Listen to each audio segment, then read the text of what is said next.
If you are hearing this story, tell me where you are listening from. Leave your city, your state, or your country in the comments so I can see how far this journey has traveled. And do not forget to subscribe because what I am about to share is not a joyful memory, but a costly lesson about family, about truth, and about how people reveal their true nature. That day should have been a happy one. My granddaughter Grace's wedding, the child I cherished most, was the event the entire family had awaited for years.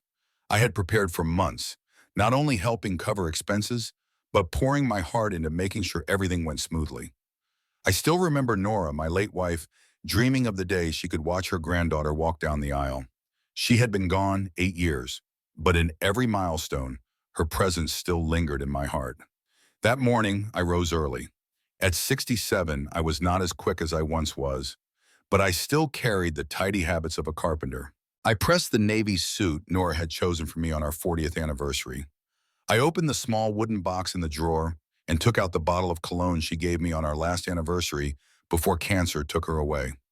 When I sprayed it on my wrist, the scent caught in my throat.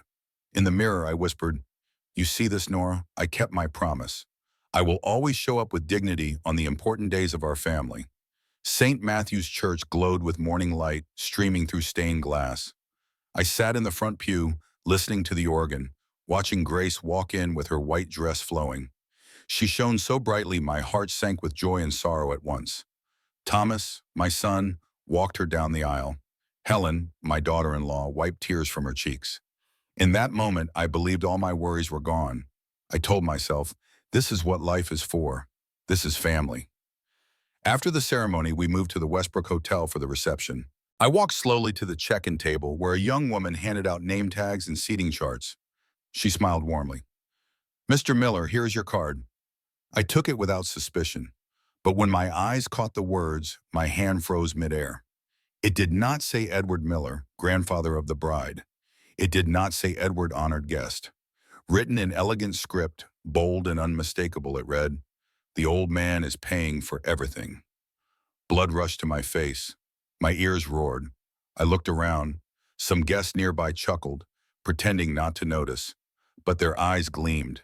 I heard someone whisper, "It's true, though. He's just the family ATM." I forced myself to walk in, every step heavy. My pride had always been in being a man of honor, never letting anyone mock me. And yet here, on the happiest day of my granddaughter's life, I had been made into a joke. I found Thomas. My son, polished in his tuxedo, laughed when he saw me holding the card. "Oh, Dad, don't be so serious. It's just a joke. Everyone knows you're the most generous one. This was their way of thanking you." Helen chimed in. "You should be proud. Without you, none of this would have been possible." They spoke as if I should be grateful to be labeled the old man paying for everything.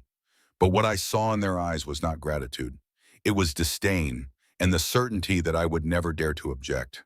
Through the dinner, I tried to smile, to make small talk, but shame clung to me. Guests avoided mentioning the name tag, yet I felt every glance, every half smile cutting into me. The worst moment came when Thomas introduced me to a couple of his friends.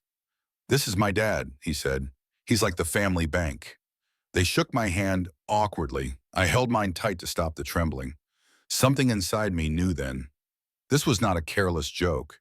This was how my own family truly saw me. Not as a father, not as a grandfather, but as a walking wallet. I thought of Nora. If she were here, would Thomas and Helen dare to do this? Or had they been waiting all along for me to be old, alone, defenseless, before they revealed who they really were? I sipped my wine, my chest tight. I had spent my life building a home, giving my son everything.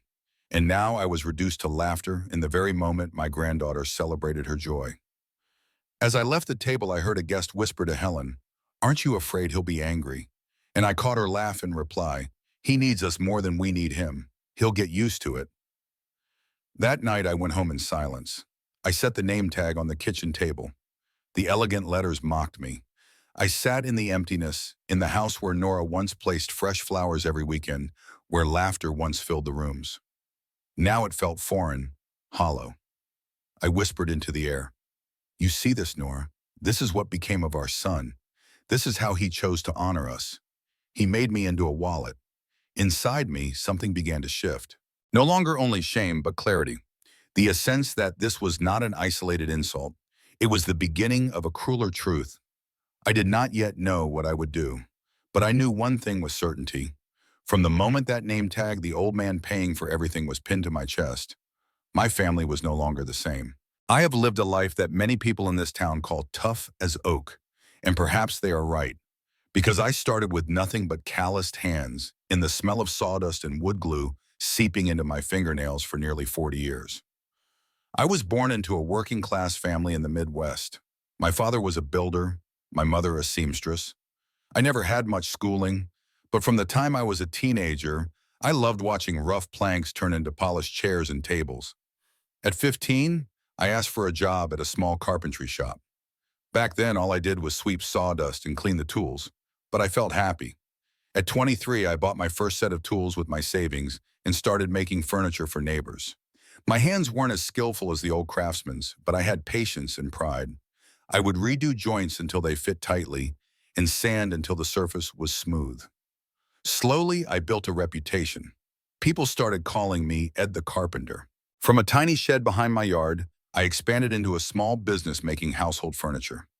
I was never rich, but I was known as a man who built solid work, spoke little, and did much. During those years, I met Nora. She was a literature teacher at the high school in town. I remember the first time I saw her in the public library arranging books with her students. Her blonde hair tied neatly, her bright blue eyes, and her gentle smile that warmed the whole room. I clumsily greeted her, and she laughed, saying, "You're the one who built the bench for the library, right? It's so sturdy that every student loves sitting there to read." That simple remark made me prouder than any award.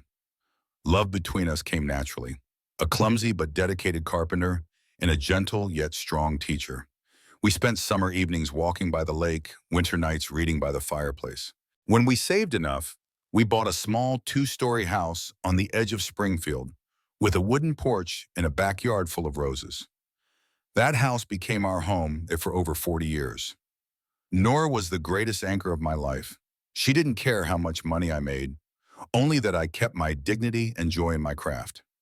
She often said, "You may not be wealthy, Ed, but you are rich in self-respect." And that's what a family needs. We live simply. Weekends spent gardening, and at the end of the month, a dinner at a small restaurant. I never felt we needed more. Then Thomas was born. I remember holding my son for the first time, his tiny hand wrapping around my finger, and my heart clenched.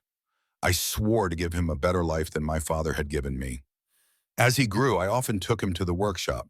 He loved playing with sawdust, sitting on a tall stool, watching me work. He asked questions about measuring wood, sanding surfaces. I felt like I was passing on a part of my life to him. Throughout his childhood, we were very close. I was the one who took him to baseball practice, the one sitting in the audience at his school concerts, the one who taught him to drive the old pickup truck. When Nora was still alive, our family was whole. But then came Nora's cancer. For the last 3 years of her life, both Thomas and I spun in circles trying to care for her. When she passed, I lost half of myself. Thomas, then just past 30, was married to Helen. I thought losing his mother would make him mature, value family more. But things didn't go the way I hoped. At first, he often visited me, bringing Helen and little Grace, who was only 5. But gradually, every visit carried talk of money. I still remember the first time Thomas asked for it. One evening after dinner, he said, "Dad, I'm planning to redo the kitchen. It's too old and Helen wants a bigger space to cook." I nodded, thinking it made sense. Then he hesitated before adding, "But it's expensive and I just bought a car, so money's tight. If you could help a bit, we'll pay you back later." I didn't think much. I wrote him a check for $10,000. Later, when Grace was preparing for middle school, Thomas said, "Tuition at the private school is too high, Dad. I want her to have the best, but I can't afford it." Again, I wrote a check. I told myself it was for my granddaughter. The following year, Thomas wanted a new SUV, far pricier than the old car. He said, "Dad, I need something safer for the kids, but loan interest is too steep. If you could help, it would ease the burden." Again, I agreed. Again, I signed a check. I didn't realize I was creating a pattern. I thought simply, a son needs help, a father gives.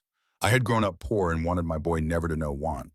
But slowly I noticed that whenever he came, his eyes weren't just looking for comfort, but measuring how much I would give. Helen played her part too.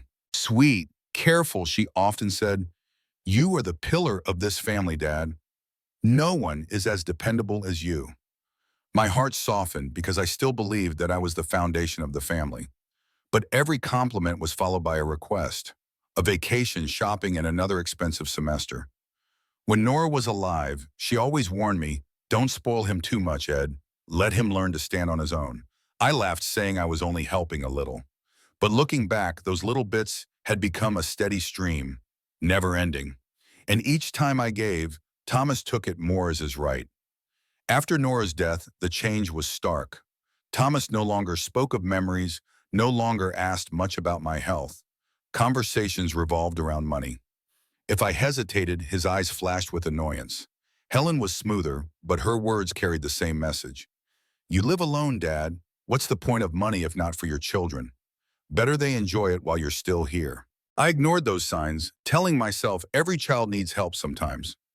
I convinced myself that trust and generosity were enough, but I didn't realize I was pushing us into dependency until one day at Grace's wedding. The whole world didn't see me as Edward Miller, not as a carpenter, not as a father, not as a grandfather. They saw me only as the old man who paid for everything. And that was the moment I understood. Years of indulgence and blind giving had turned me into a man my son no longer respected. What do you think when you see Edward writing check after check for his son, only to become a walking wallet in his family's eyes? If it were you, would you give unconditionally as he did? Leave a comment and don't forget to subscribe to follow this journey further. After the wedding, I thought things would calm down. I believed the humiliation from that nameplate was just a thoughtless joke that Thomas would realize and apologize. But only a few days later, everything became clear. It wasn't a joke. It was a way of seeing me. On Tuesday morning, I was sitting in the living room reading the paper when the phone rang. Helen called, her voice sweet as always. "Dad, how are you today? Thomas and I were talking about Grace's honeymoon. Poor thing, she's been crying because she doesn't know how they'll afford it. You know, Bali has been their dream for a long time. But Mark's parents are having financial trouble, so they backed out. Grace is heartbroken." I kept my tone calm. "Helen, I already spent a large sum on the wedding. A honeymoon is something they should handle on their own. Where they go doesn't matter as much as how they live happily together." The line went quiet for a second. Then Helen gave a soft laugh, full of implication that I could hear in her voice. "Oh, Dad, why so strict? To you, it's just a number. Everyone knows you're comfortable. Or do you not want your granddaughter to have beautiful memories?" I answered slowly, "It's not that. I just don't think money should decide happiness." Helen tried to steady her voice, but I could hear the irritation in each word. "Well, think it over. But they need to book soon to lock in the price. Don't let Grace be disappointed on the happiest day of her life." I hung up, my heart heavy. An hour later, Thomas called. He didn't waste words. "Dad, why are you making Helen uncomfortable? I don't see why you have to be so rigid. You paid for the party already. What's a few more tens of thousands for the trip?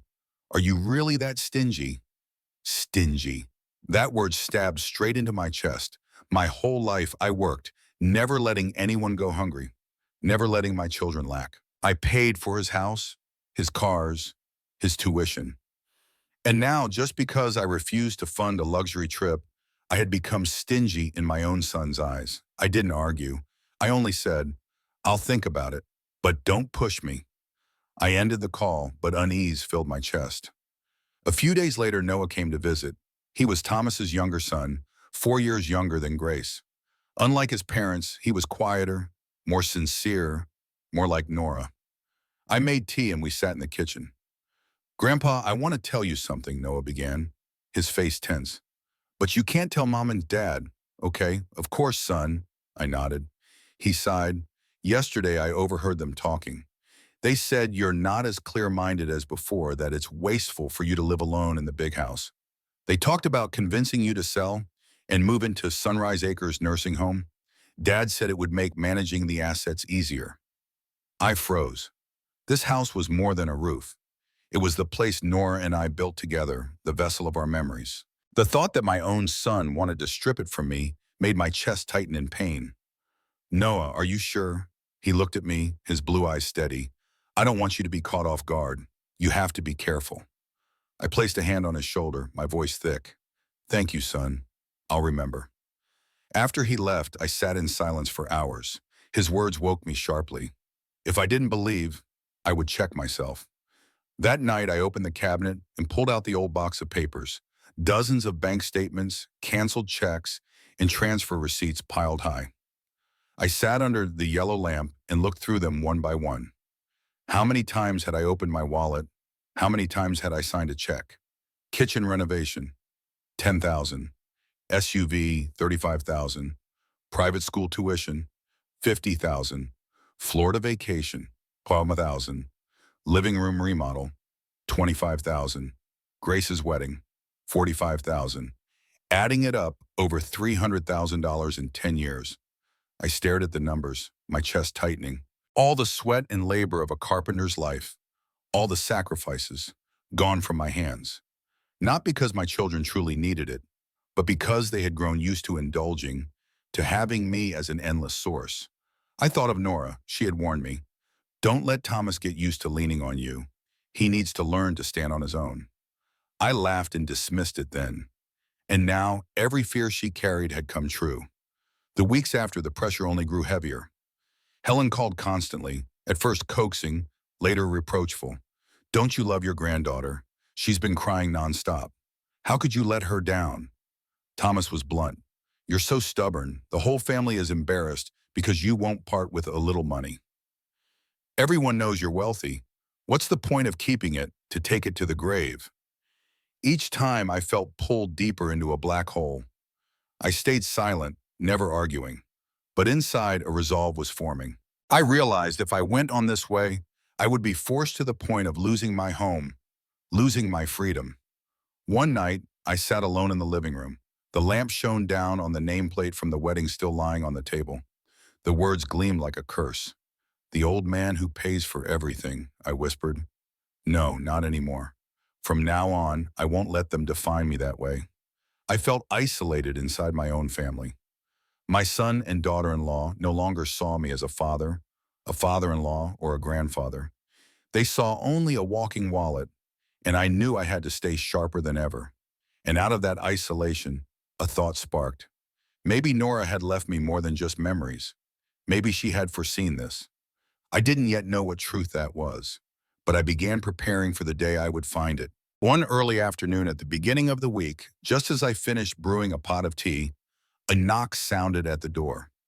I was not expecting anyone, so I was slightly surprised. When I opened it, I found Martin Hayes standing there, his silver hair neatly combed, his old gray suit pressed but worn. Martin had been an old friend of Nora and also the lawyer who managed her estate before she passed. I had not seen him for many years, except during those moments of signing papers after the funeral. Edward, Martin said in his warm baritone, may I come in? I think it is time we had a talk. I invited him into the living room. We sat down, the silence broken only by the ticking of the clock on the wall. I poured tea, and he accepted the cup with slightly trembling hands. His eyes were fixed on me, carrying both compassion and determination.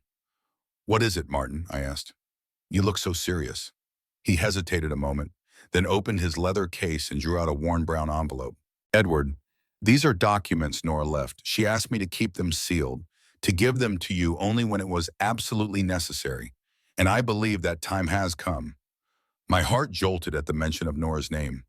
My chest tightened, my hands shook like a schoolboy facing an exam as I accepted the envelope. Inside were a few typed pages, bearing Nora's signature and a legal seal. At the top, the words were clear, codicil to the last will and testament of Nora Miller. I read line by line, my vision blurring. The legal language was dry, yet the meaning cut like a blade. Any descendant of mine or of Edward Miller who openly humiliates, coerces, or treats Edward Miller with disrespect shall forfeit all inheritance rights to my estate. That share shall pass to other descendants who show respect and care for him, or if none prove worthy, it shall go directly to a charitable trust of Edward's choosing. I set the paper down and sat motionless. For a long moment, I could not speak. Martin's voice lowered. Nora added this clause about a month before she passed. She did not want you to know unless it became necessary. She hoped love would be enough to hold the family together, not the fear of losing money. I closed my eyes and saw Nora clearly. Her blue eyes, the way she held my hand in the hospital, her frail voice whispering, "You must go on, Ed. You must protect yourself." So she had foreseen it. So she had quietly prepared for me. Pain pressed against my chest. But along with it came the sense of someone standing behind me, pushing me upright after years of stooping. Martin, did Nora already know Thomas and Helen might turn out this way? Martin shook his head. Not for certain, but she worried. After the funeral, she noticed how Thomas spoke about money, about the house. She trusted you, but she wanted a safeguard. And she was right. I stayed silent for a long time. Inside me was gratitude and sorrow all at once. Why did my wife, even on her deathbed, still have to worry that her husband might be treated with contempt by his own son? Martin placed a hand on my shoulder. Edward, you do not have to decide anything today. But remember, you are not alone. Nora has given you a shield. The question is whether you choose to raise it. I nodded, my voice breaking. Thank you, Martin. I just need time. That night, I sat alone in the living room, the yellow lamp casting light on the codicil lying on the table. I read it again and again. Each line felt like Nora's voice from the past, whispering in my ear. Do not let anyone disgrace you, Ed. You deserve respect. But then I thought of Thomas. He is my only son.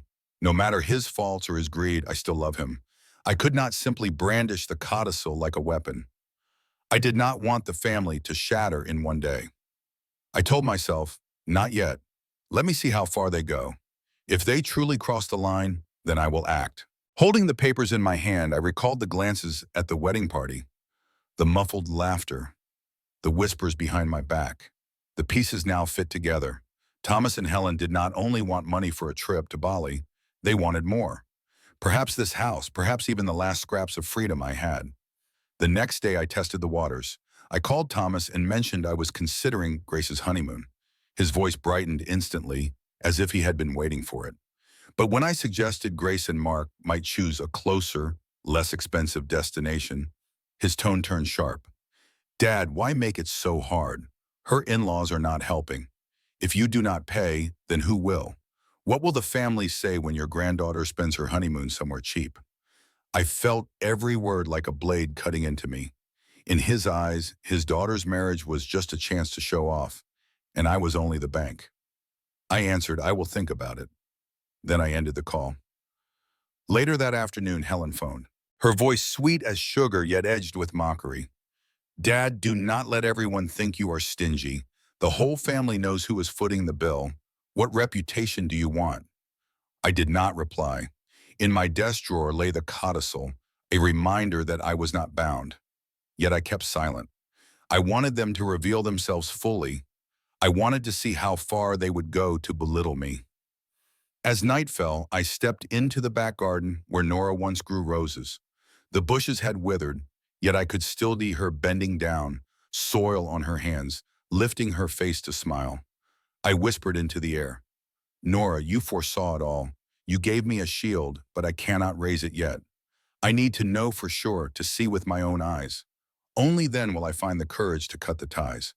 The wind stirred and dried petals scattered at my feet. I bent to pick one up, sorrow rising, but also a steady resolve. I knew from then on nothing would remain simple. My family, already cracked, would soon show deeper fractures. And I, for the first time in many years, was no longer just the old man paying for everything. I was Edward Miller, a man still capable of standing tall if pushed to the edge. After the meeting with Martin Hayes, I spent many nights restless. I kept Nora's codicil in the desk drawer, taking it out each morning to read, then carefully putting it back as if it were a secret between husband and wife that had never left us.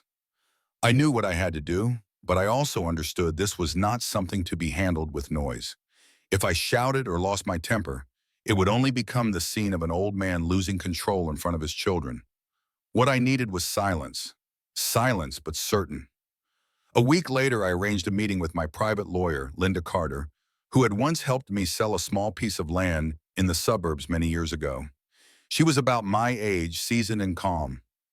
I sat across from her in her office, the midday light pouring through the glass, and I spoke directly. Linda, I need confirmation on a codicil my wife left.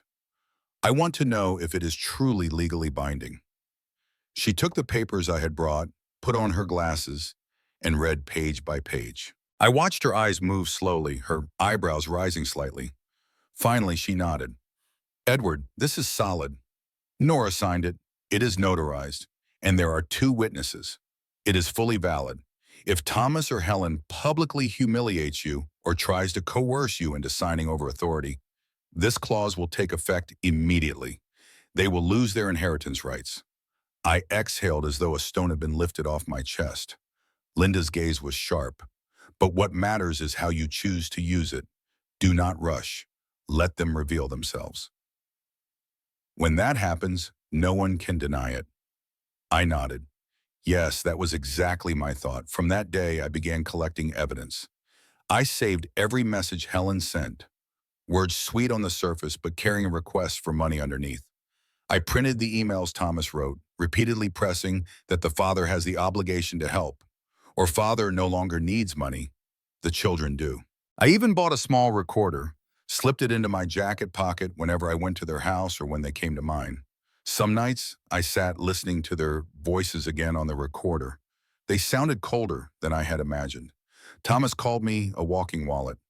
Helen sighed, if he keeps being this stubborn, we will have to find a way to put him in a nursing home. I listened with pain and anger, but also with clarity. I no longer had doubts. I had evidence, and they had bound themselves in it. I opened my savings book again. Each number printed there represented a lifetime's work, not to be wasted, but to protect what truly mattered. I went to the bank, met with a familiar staff member, and asked to open a separate account. I gave it a temporary name, Nora's Fund. I did not announce it, but I intended to reserve money there one day to make it a place to help abandoned elderly people, those cast aside by their own children, just as I was experiencing. As I signed the papers, my hand trembled slightly, but my heart felt warm. I seemed to hear Nora's whisper, "You did the right thing, Ed." Meanwhile, I continued living as if nothing had changed in front of my son and daughter-in-law.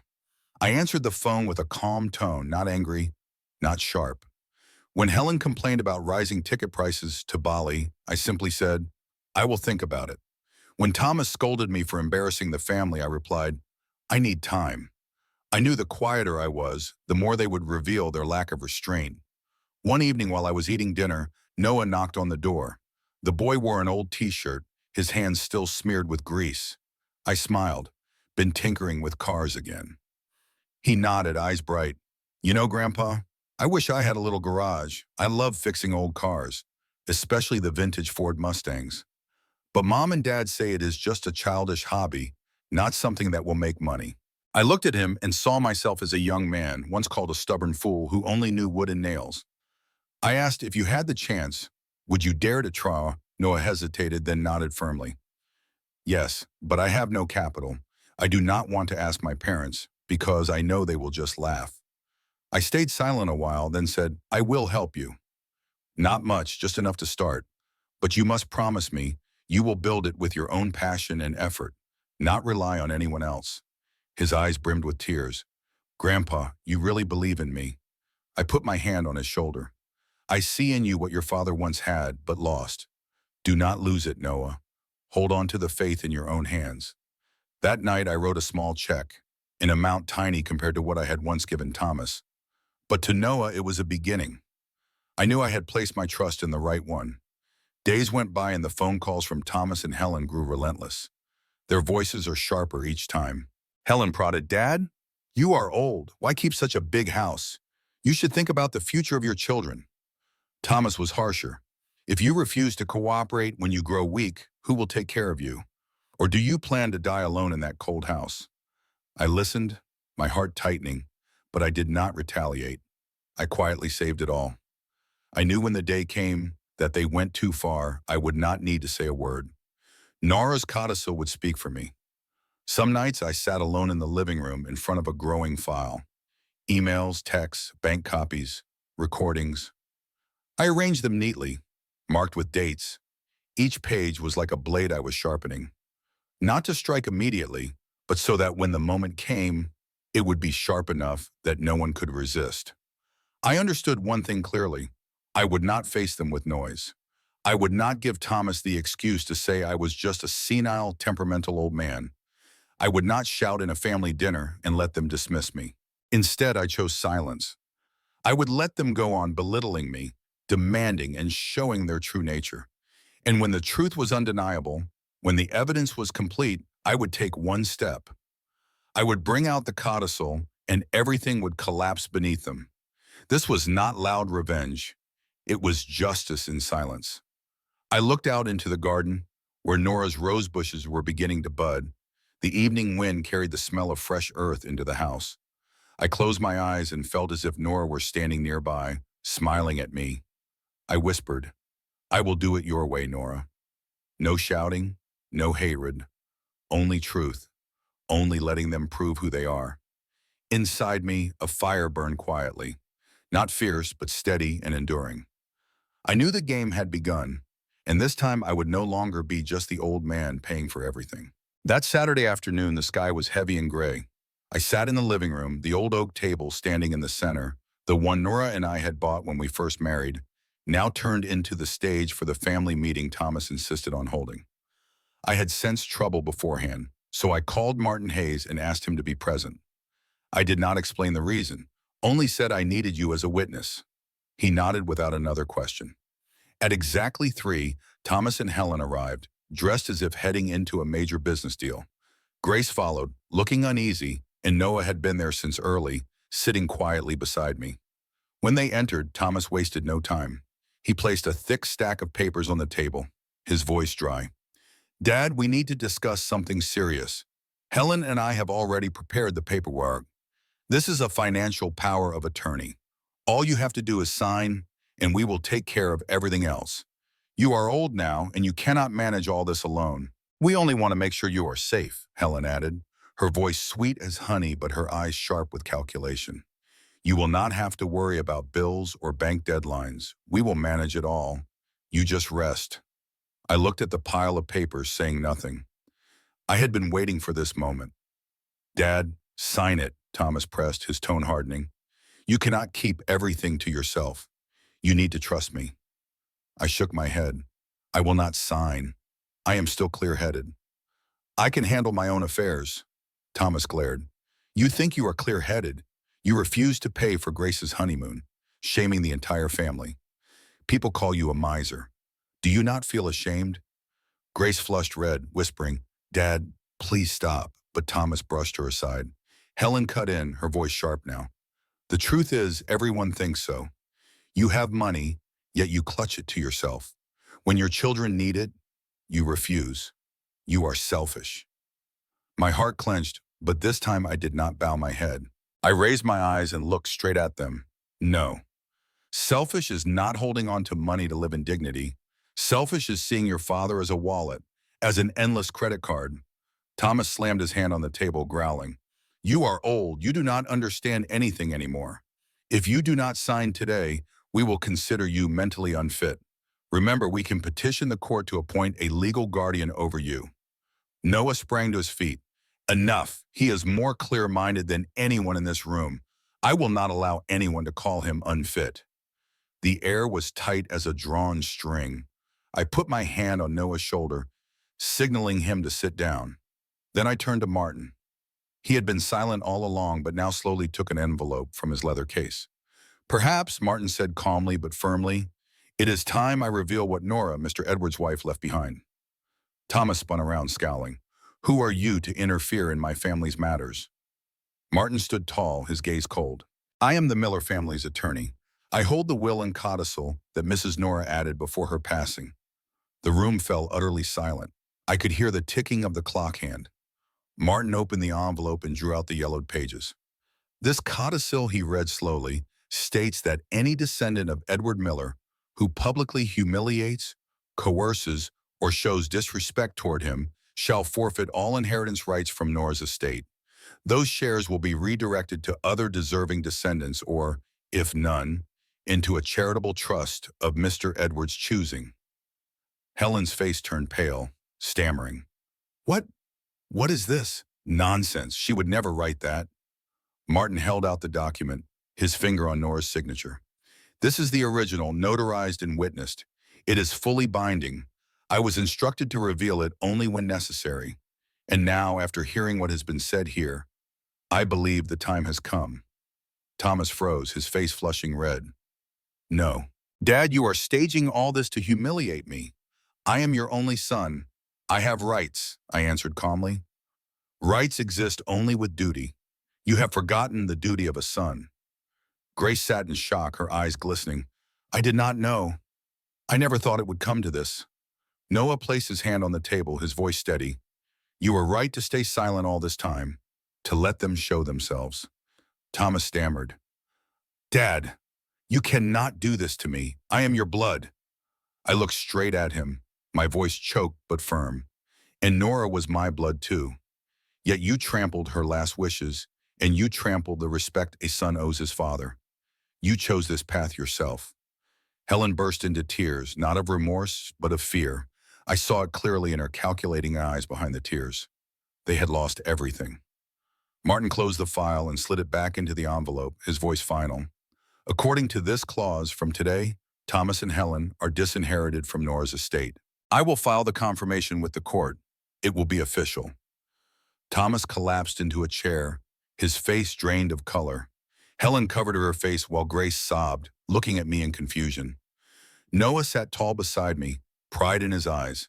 In that moment, for the first time since Nora's death, I felt myself stand upright again. No longer the old man who paid for everything. I was Edward Miller, the man his wife trusted until her last breath, and now I had let the truth speak. The meeting ended in heavy silence. Thomas and Helen left without a word. Grace squeezed my hand, tears falling. Grandpa, I am sorry. I stayed silent too long. I gripped her hand. To know your mistake is already a beginning. Noah helped me into the kitchen, whispering, Grandpa, it is finally over. They cannot bully you anymore. I looked at him, gratitude welling in me. I knew I was not alone. I still had Nora, I still had Noah, and I still had the truth. That night, when the house returned to quiet, I lit a candle before Nora's photo on the shelf. The flame flickered, reflecting her eyes as if she were looking at me, smiling with pride. I whispered, I did it, Nora. I did not let them trample us any longer. Thank you for leaving me this shield. And I knew this was only the beginning. Consequences lay ahead, but the greatest battle had begun. The truth was out. I never thought the day that codicil was revealed would become such a turning point. After that family meeting, everything began to shift in a completely different direction. Thomas and Helen were officially cut off from the inheritance. That meant every calculation, every scheme they had built for years, from the sneers and the small manipulations to the pressure to sign away my rights, all turned to nothing. I looked straight into their eyes when Martin read aloud the provisions Nora had left. I had never seen my son so paralyzed, and Helen's face turned pale as ash. They sat in silence so long I could hear the clock ticking, every beat echoing through the room. The news spread faster than I thought. Within days in this small town, the story of Thomas and Helen being stripped of their inheritance had already become a subject of gossip in the corner cafe, at the market, and even in the Sunday church service. People whispered that they had been too greedy, too heartless to push an old man into a nursing home just to grab the house and the money I had saved my whole life. I did not need to say a word. The rumors, the whispers, the fragments of a story pieced together by the community were enough to turn Thomas and Helen from what was once considered a respectable family into figures of contempt. I only stood aside and watched. Then came the business world. Thomas had been borrowing money from the bank to expand a small real estate project. Helen also had mortgage loans to keep up her jewelry store she liked to flaunt in front of her friends. When the news that they had lost their inheritance leaked, the bank tightened its credit immediately. Partners withdrew, one after another. No one wanted to work with a family branded as ungrateful and on the edge of collapse. Everything crumbled quickly, like a house of rotten wood struck by a storm. In less than 6 months, Thomas had to sell his luxury car, and Helen shut down her shop. I heard they even got tangled in lawsuits because they could not pay their debts. I felt no joy in that, but neither did I grieve. It was simply the natural consequence of greed. As for Grace, the granddaughter who once humiliated me at her wedding, she reacted differently. I will never forget her eyes when Martin read the codicil. First shock, then shame. Weeks later, Grace came to my house. She stood on the porch, awkward as a child. I saw in her eyes no pride or indifference like before, but sincere remorse. She confessed she had lacked the courage to defend me when Thomas and Helen pressed me. She apologized and asked to start over. I did not answer immediately. I only told her that time would show me if she truly meant it. I was no longer quick to open my heart, but neither did I want to bury her in her mistakes forever. As for Thomas, months after the collapse, he sent me a letter. The handwriting was shaky, nothing like the confident strokes he once had. He wrote that he had been wrong, that greed and blindness had driven him, that he wished for forgiveness. I read every line, feeling the despair of my son, but I also knew it was too late. Forgiveness does not mean forgetting, and once trust is broken, it can never be restored whole again. I no longer hated him, but I could not rely on him as family. I folded the letter and put it away in a drawer with old papers. A sad relic reminding me that trust too has an expiration date. I did not rejoice over their downfall.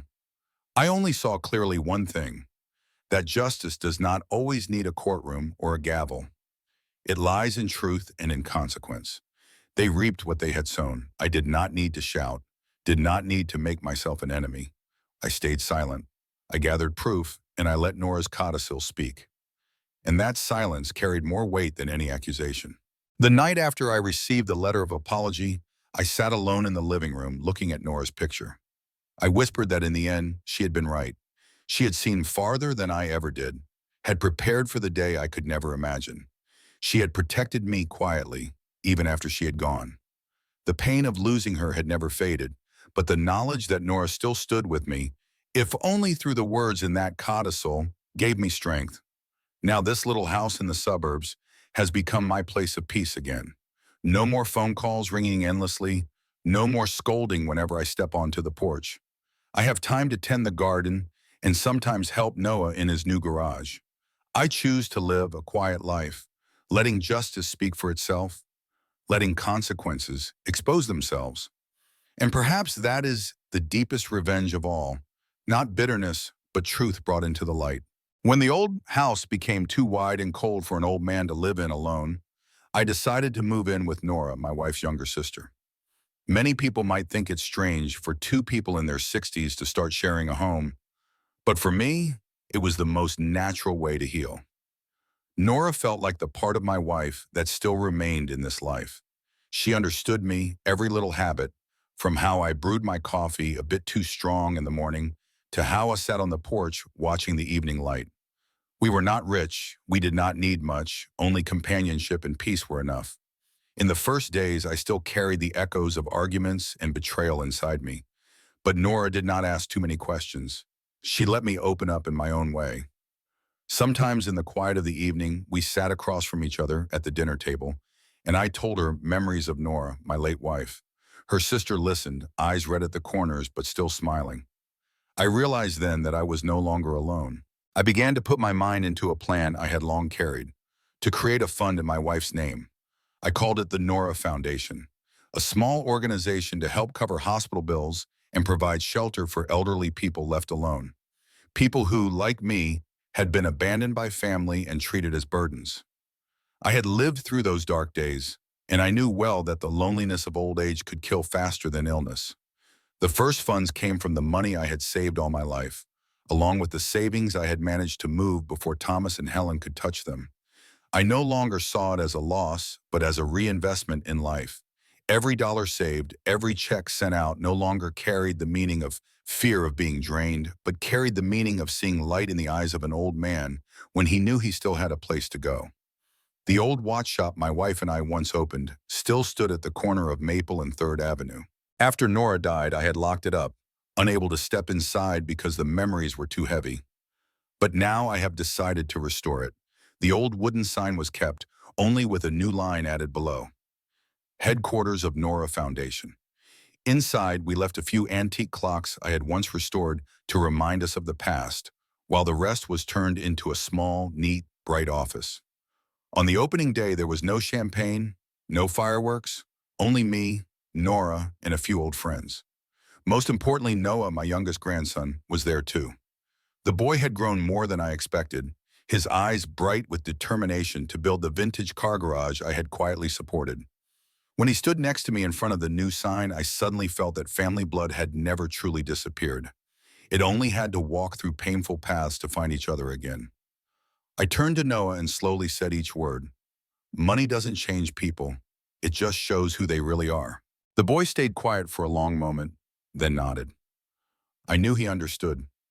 From that day, I no longer lived in the bitterness of betrayal. I lived for a new purpose, a new hope. Each morning when I opened the watch shop, now the headquarters of the charity, I saw the elderly come in, not to buy or sell, but to find a safe place, a place where they knew their old age still had value. And I, an old carpenter once despised by my own children, now found the meaning of my life in giving. My story does not end like a perfect fairy tale. Thomas sent a letter of apology, but I knew it was too late to mend. Grace began to visit more often, her eyes showing a trace of regret, and I opened the door to her as a way of forgiving myself. But I no longer expected much. I had learned the greatest lesson from Nora, from my own life. Sometimes justice does not come with shouting, but with steadfast silence and undeniable truth. Now, as I sit writing these final lines, I want to send to you, the one reading or listening to my story, a question I asked myself for years. If family turns away when you need them most, will you stay silent and endure? Or will you face the truth? If your answer is to face it, then you and I have already found a common bond. Thank you for coming all the way here with me. And if this story touches you, leave a comment to tell me where you are following from. Don't forget to subscribe to the channel to continue walking with our stories, stories of truth, of justice, and above all, of the power of silence.